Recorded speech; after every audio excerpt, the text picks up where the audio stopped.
A paz de Deus, nosso Pai, e de nosso Senhor Jesus Cristo. Este é um canal de opinião, reflexões e análises bíblico. Passando do nosso canal, não esqueça de deixar o seu comentário, porque é muito importante para o crescimento do canal. Você que não é inscrito no canal, só clicar aí no sininho aí embaixo e você se inscreve no nosso canal e você recebe os nossos vídeos de primeira mão, porque o nosso assunto aqui é um assunto genuíno, né? Abordamos temas polêmicos sobre a salvação, sobre a escatologia bíblica, sobre a soteriologia bíblica. E também você que o meu canal está te alcançando, se você tem alguma pergunta a fazer, poste aí no comentário a sua pergunta. Nós respondemos. Se você também sente de indicar algum tema para o canal, nós postamos também, fazemos o vídeo aqui com todo amor e carinho. O nosso vídeo de hoje é a pergunta de um servo de Deus, diácono, falou que na sua região estão se pregando muito da possibilidade do nome da pessoa ser riscado do livro da vida. Então a pergunta do diácono é o seguinte: um crente salvo tem a possibilidade do seu nome ser riscado do livro da vida? Então, irmãos, este tema é um tema atemporal, né? Existem muitas conjecturas de teólogos, pastores, dizendo-se que tem a possibilidade da pessoa perder a salvação. Só que isso daí, irmão, é uma incoerência, irmãos, porque ninguém tem poder de entrar lá no céu, nos registros de Deus, e saber se uma pessoa foi escrito e depois foi apagado.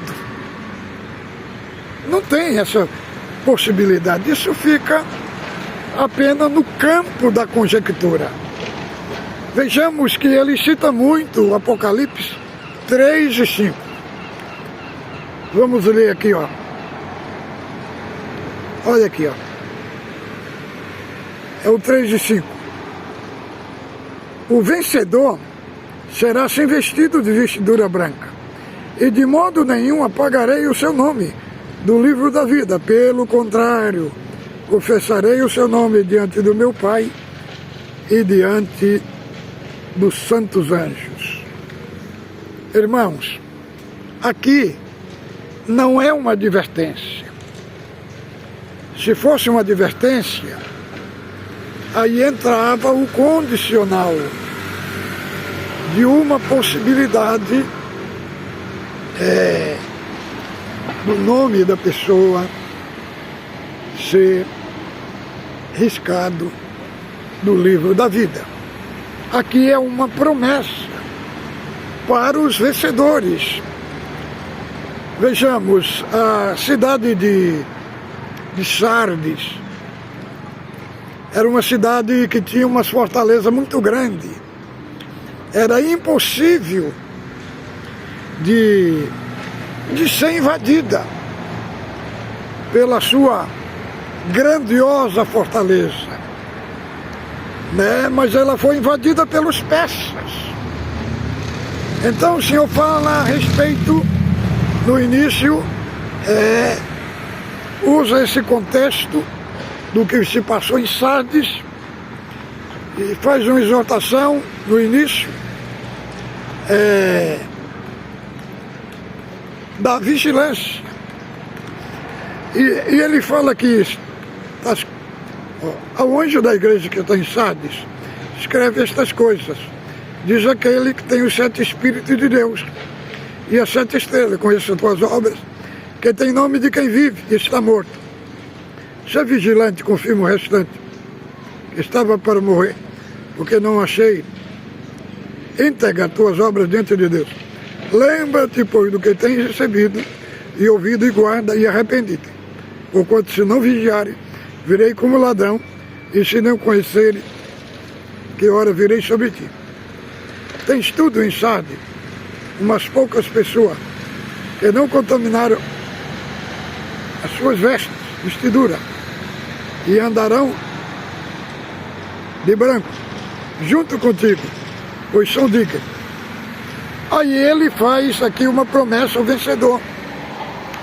É uma promessa, não é uma advertência. Então, por que apresenta Cristo aqui? Aquele que tem 7 Espíritos, 7 Espíritos de Deus e as 7 estrelas, que fala da onisciência de Deus, que Deus é tudo, que tinha uns que tinha nome de quem vive e estava morto e nunca tinha sido vivificado. Então, irmãos, aí, e o nosso texto aqui é o 3 e o 5. Aí ele faz aqui não uma advertência, mas uma promessa para os vencedores, para os salvos, que não, seu nome não serão riscado.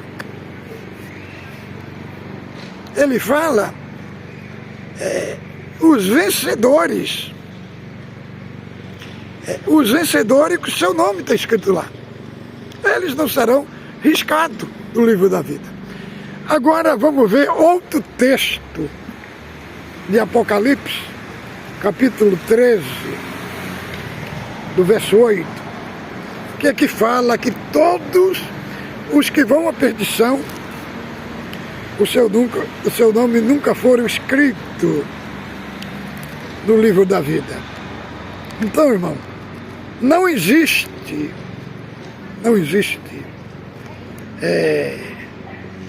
na Escritura este contexto do nome da pessoa ser escrito e depois ser apagado.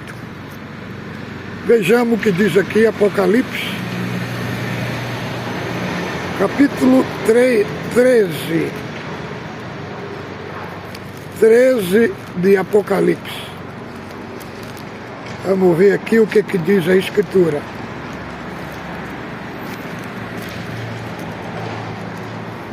De Apocalipse, do verso 8. Adorá-lo-ão todos que habitam na terra, aqueles cujo nome não for escrito no livro da vida do Cordeiro, foi morto desde a fundação do mundo. Então, aqueles que adorarão a besta, aqueles que vão ser lançados no lago de fogo, que fala que o seu nome nunca foram escrito no livro da vida desde a fundação do mundo. Então, os que vão à perdição não significa que o seu nome está escrito no livro da vida. Apocalipse 13 e 8. Aqui fala que aqueles que vão adorar a besta, que vão à perdição, os seus nomes nunca estiveram escritos no livro da vida desde a fundação do mundo. Agora vamos para outro texto, é Êxodo 32 e 32. Se usa nos púlpitos da igreja para falar desse texto como sendo perda de salvação. E esse texto não está falando de salvação, irmão. Esse texto, Êxodo 32 e 32. Vamos ver aqui. O capítulo 32 de Êxodo, aqui está tratando de um assunto que Moisés foi adorar a Deus no monte. Aí ficou 40 dias. E ele não... como custava, demorava muito, o povo chegou a Arão, falou: Arão, faze deuses que vão adiante de nós. Porque esse Moisés não sabemos o que é feito dele. Então arrancaram as arrecadas, quer dizer, os brincos das orelhas das mulheres de todo Israel, derreteram e fizeram um deus, um bezerro de ouro ali para fazer aquela adoração. Arão mandou tirar as arrecadas, os brincos da orelha, e derreteram, derreteram e fizeram um bezerro. E aí Moisés estava no monte orando. O Senhor falou para ele: desce, porque o povo que eu resgatei da terra do Egito se prostituiu com um bezerro de ouro. E Moisés ia descendo e ouvia aquele alvoroço. E pensou: parece que é um alarido de guerra. Quando ele desceu, irmão, ele viu o povo adorando o bezerro de ouro, se prostituindo, Aí ele falou quebrou as tábuas da lei ali, e aí ele falou, aquele que fosse valente se levantasse ali, e levantou Finéia, sacerdote do Senhor, e ali matou milhares daqueles israelitas que estavam se prostituindo com o ídolo. Então, fogo de Deus, da ira de Deus, se acendeu contra o povo. Começou a mortandade. E Moisés viu que o Senhor ia destruir todos ali. E Moisés foi para a oração. Orar, mas Arão suplicar a Deus, Aí ele fala: Senhor, se tu não perdoa o pecado desse povo, risca o meu nome do livro, que nós vamos ler aqui, o capítulo 32, somente o verso 32. Os irmãos abram aí a sua Bíblia, para nós vermos aqui esse assunto, aqui 32 e 32. Agora, pois, perdoa-lhe o pecado, ou se não, risca-me, peço-te do livro que escreveste. Aqui fala do livro que escreveste, não fala do livro da vida. Muitos estão pregando errado no púlpito este texto, falando que Moisés pediu para ele ser riscado do livro da vida, que não está escrito o livro da vida, irmão. Aqui é o livro dos registros dos habitantes da terra de Canaã terrestre. E aí nós vemos esse contexto, aqui está no contexto da caminhada do povo de Israel indo para a terra prometida. E aqueles que pecassem seria arriscado, como seria morto literalmente, que foi os que não entraram na terra prometida, que Deus matou muito no deserto através das pragas que Deus enviou, através das serpentes, morreram, pereceram no deserto. Isto significa ser riscado do livro dos registros da terra de Canaã, material, não do livro da vida, irmão. Porque é impossível o nome do que está escrito ser apagado do livro da vida. Por quê? Porque o próprio Cristo disse aqui, ó. Vamos ver aqui, ó. Vamos ver aqui, ó. João, capítulo 10, verso 28 e 29. Eu lhes dou a vida eterna, jamais perecerão, e ninguém arrebatará da minha mão. Aquilo que meu Pai me deu é maior do que tudo. E da mão do meu Pai ninguém pode arrebatar. Então, é o próprio Cristo que fala que da mão dele e do Pai os salvos não são arrancados.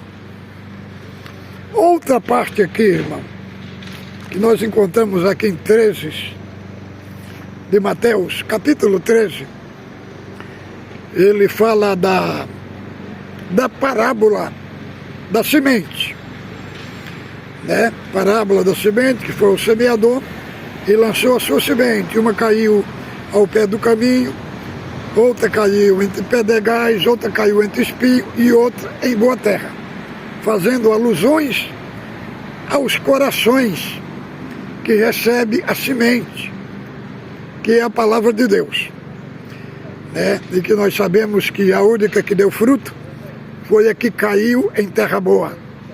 Esta representa os salvos, aqueles que creram genuinamente. Mas depois nós temos a parábola do joio e do trigo.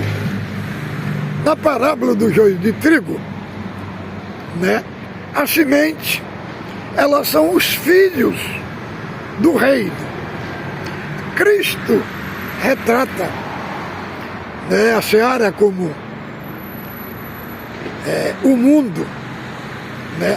A semente são os filhos do reino que ele salvou, que representa pelo trigo.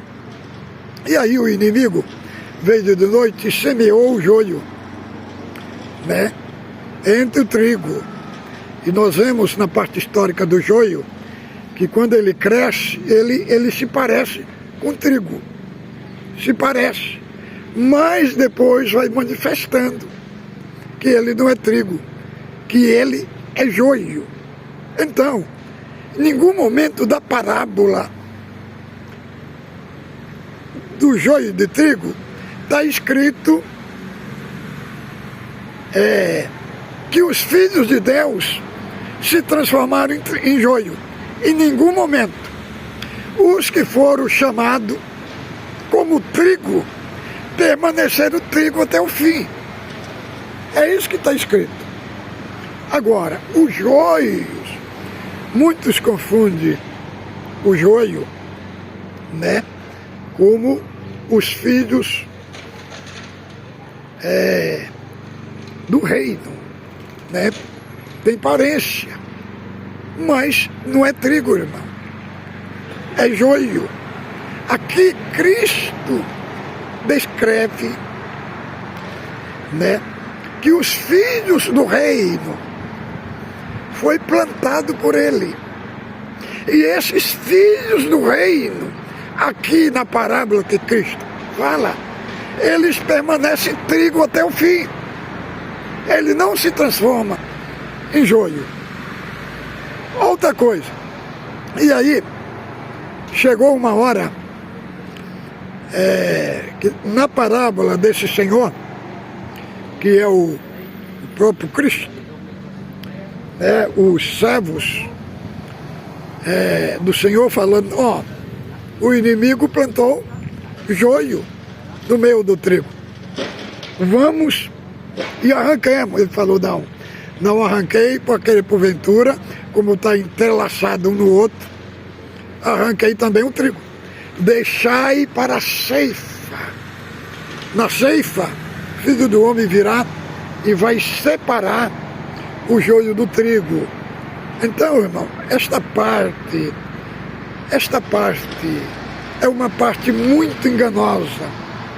Pregar que uma pessoa perdeu a salvação, que seu nome foi riscado do livro da vida, porque não tem textos bíblicos coerentes para embasar essa teoria. Eu chamo de teoria, irmão, porque quando não tem base bíblica, eu chamo de teoria.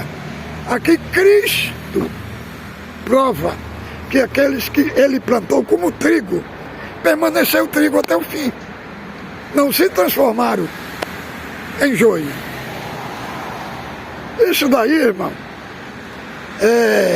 pregar que o nome foi riscado no livro da vida, isso é um tremendo engano e mentira, porque não tem nenhuma prova bíblica. A prova bíblica que tem para o salvo é que os salvos, Deus segura ele até o fim. Vamos ver aqui outro texto. Epístola de Pedro, primeira epístola, capítulo 1. Capítulo 1, verso de 1 a 3. Mostrar para os irmãos que os salvos, sua salvação, são salvos para sempre. Olha aqui o que diz Pedro, aqui da sua epístola, do capítulo 3. Até o 5, olha. Bendito Deus e Pai de nosso Senhor Jesus Cristo, que segundo a sua muita misericórdia nos regenerou para uma viva esperança, mediante a ressurreição de Jesus Cristo dentre os mortos, para uma herança incorruptível, sem mácula, inacessível, reservada do céu para vós, que sois guardado pelo poder de Deus, mediante a fé para a salvação, já perto para se revelar no último tempo. Então, aqui fala que a nossa salvação, ela está guardada em Deus, no céu, irmão. Está guardada e garantida. Agora, vejamos bem o que o apóstolo Paulo fala em Romanos, no processo da salvação, daqueles que Deus chamou, Deus leva ele até a glorificação. Vejamos bem aqui, Romanos, vamos ver aqui, Romanos capítulo 8,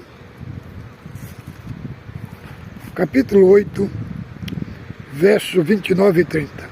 Porquanto os que de antemão conheceu, também o predestinou para ser conforme a imagem de seu filho, fim de que ele seja o primogênito dentre os mortos. E aos que predestinou, a este também chamou. E aos que chamou, a este também justificou. E aos que justificou, este glorificou. Aqui, dos que foram chamados, mostra um processo ininterrupto, entendeu? Que vai do chamado até a glorificação. Então, todos aqueles que Deus chamou, segundo a linguagem de Paulo, aqui não existe perda de salvação. Existe um processo, que Deus começou o processo chamando e leva ele até a glorificação. Agora, mais 3 expressões aqui, ó, da garantia da salvação. Vamos ler aqui, ó, Hebreus, capítulo 6, do verso 9 ao 20. Vamos ver aqui o que o apóstolo Paulo fala aqui, ó. Do capítulo 6, do verso 4 ao 6, ele vai falar de uma parte do 6, do verso 4 ao 6, ele vai falar assim, o texto aqui. É impossível, pois, que aqueles que uma vez foram iluminados, provaram o dom celestial e se tornaram participantes do Espírito Santo, provaram a boa palavra de Deus, os poderes do mundo vindouro, e caíram. Sim, é impossível que seja renová-lo para o arrependimento, visto que de novo crucifica o Filho de Deus e expõe ao vitupério, porque a terra que absorve a chuva, que frequentemente cai sobre ela e produz erva para aquele que é lavrado, recebe a benção de Deus. Mas a quem produz o espinho, o seu fim é ser queimada. Então, nós vemos aqui os aspectos, é impossível que uma vez foram iluminados, provaram do dom celestial, se fizeram participantes do Espírito Santo. Veja aqui que o verbo aqui está no passado. Eles receberam a chuva do Evangelho, do ministério de Cristo. Eles receberam a chuva. O 8 vai explicar que eles não eram salvos. Por quê? Eles produziram o quê? Abrolho e espinho. O verso 8 explica o contexto de Hebreus capítulo 6, do 4 ao 6. O 8 explica que eles tiveram, eles conheceram a Cristo, conheceram a graça, não pelo conhecimento relacional, mas pelo conhecimento intelectual. Eles conheceram toda a verdade da salvação. E aqui fala que eles apenas participaram. Participar é uma coisa. Ser possessão do Espírito Santo é outra coisa. Eles participaram. O 8 fala que eles, com todo esses contextos espiritual, eles não nasceram de novo. Porque o 8 explica. A chuva que eles receberam produziu espinho e abrolho. Isso é sinônimo de perdido, de nunca foram salvos. Agora no 9, ele vai falar aqui, as coisas melhores pertencentes à salvação. Agora é aqui que eles vão falar dos salvos, do verso 9. Aqui, do verso 9 ao 12, ele vai falar da perseverança dos santos. Quanto a vós outros, todavia, o amado, somos persuadidos das coisas que são melhores e pertencentes à salvação, ainda que falamos desta maneira, porque Deus não é justo para ficar esquecido do vosso trabalho, do amor que evidenciaste para com o seu nome, pois serviste e ainda servis ao santo.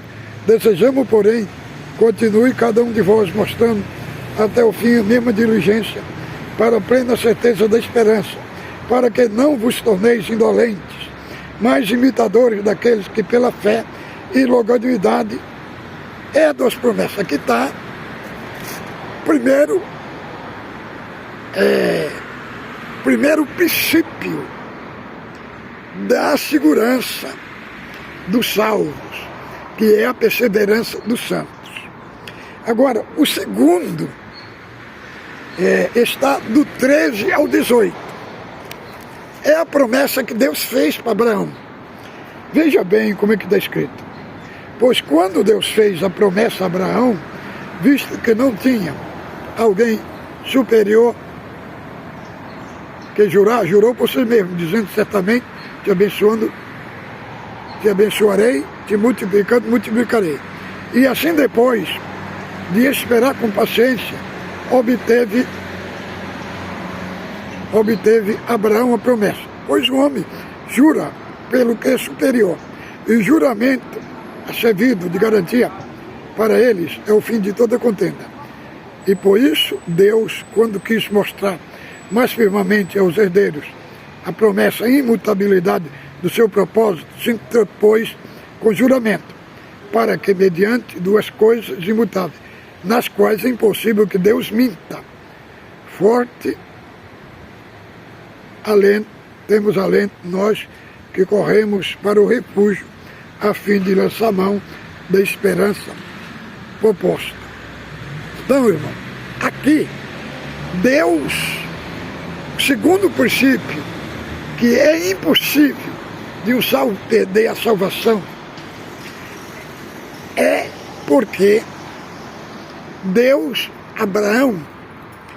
fez uma promessa para Abraão, para seus descendentes da fé, uma promessa imutável,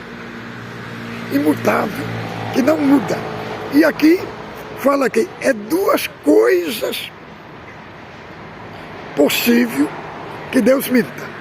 Deus fez a promessa e, além de fazer a promessa, ele fez um juramento sobre a promessa. Então, esse aspecto aqui é um aspecto da segurança dos salvos, daquele que Deus salvou. Deus fez a promessa da sua garantia e também sobre a promessa ele fez um juramento. Aqui é o segundo princípio, que o salvo não perde a salvação. Agora, o terceiro princípio é esse daqui, que é o impactante, o qual temos como âncora da alma segura e firme, que penetra até o interior do véu, onde Jesus, como precursor, entrou por nós, tendo se tornado sumo sacerdote para sempre, segundo a ordem de Melquisedeque. Irmão, a terceira princípio da segurança do salvo é a âncora da alma. Aqui o escritor anônimo, ele usa a figura de uma âncora de um navio que está em meio mar, e o dono do navio manda lançar a âncora lá para segurar ele ali, parado ali, e joga a âncora no fundo do mar, segura ele. Paulo, o escritor anônimo, usa essa figura para ilustrar que a âncora da nossa alma está com Cristo no seu trono. Irmão, nós estamos tão seguros da nossa salvação.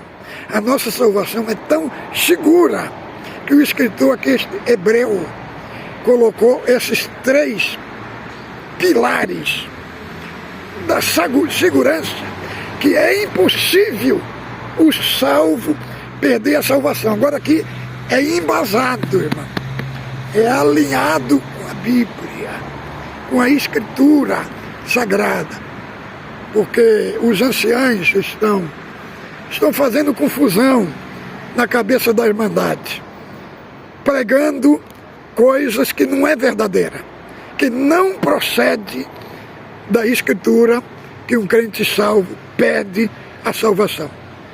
Fique com Deus. O outro vídeo nós vamos falar sobre a revelação na congregação, a revelação que os anciãos falam que é a revelação, que só eles que têm a revelação. Outro vídeo nós vamos abordar.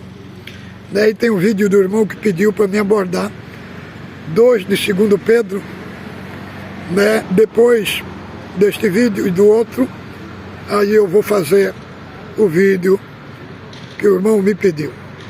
Então fique com Deus, ósculo santo no vosso coração.